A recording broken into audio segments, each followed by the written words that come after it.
Hello viewers, আসসালামু আলাইকুম। বরাবরের মতো আবার চলে আসলাম ছোট্ট একটি ভিডিও নিয়ে। আমি জনি, আজকে আপনাদের সঙ্গে রয়েছি। আমি আজকে রয়েছি বর্তমানে জামালপুর জেলা বকশগঞ্জ থানায়। বকশগঞ্জ থানা থেকে আমি সরাসরি একটা পুকুরের মাছ সংগ্রহের ভিডিও তুলে ধরছি আপনাদের সম্মুখে। আশা করি আমার এই ভিডিওটি আপনাদের ভালো লাগবে। পরিশেষে এই বলতে চাচ্ছি, ইউটিউব চ্যানেলে নতুন তাদেরকে বলছি আমার এই ইউটিউব চ্যানেলটি সাবস্ক্রাইব করে রাখবেন, যাতে আমি নতুন ভিডিও ছাড়ার পর আপনারা পেয়ে যান। Channel Johnny personal blog.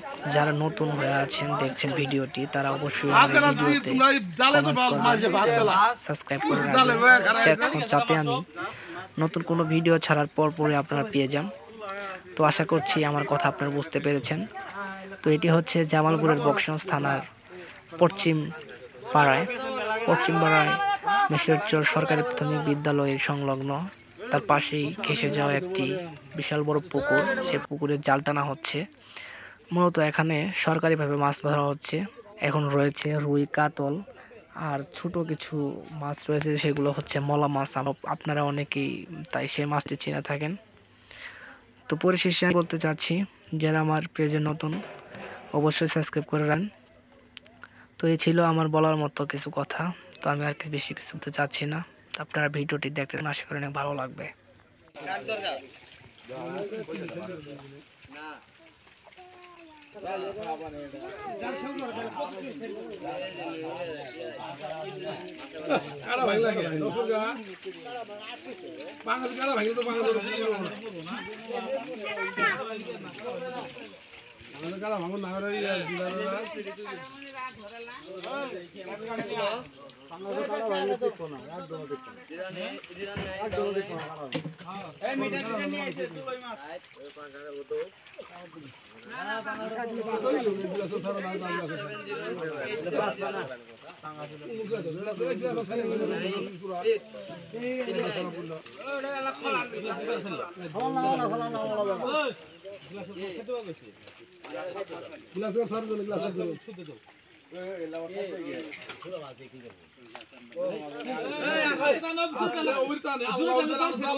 हाँ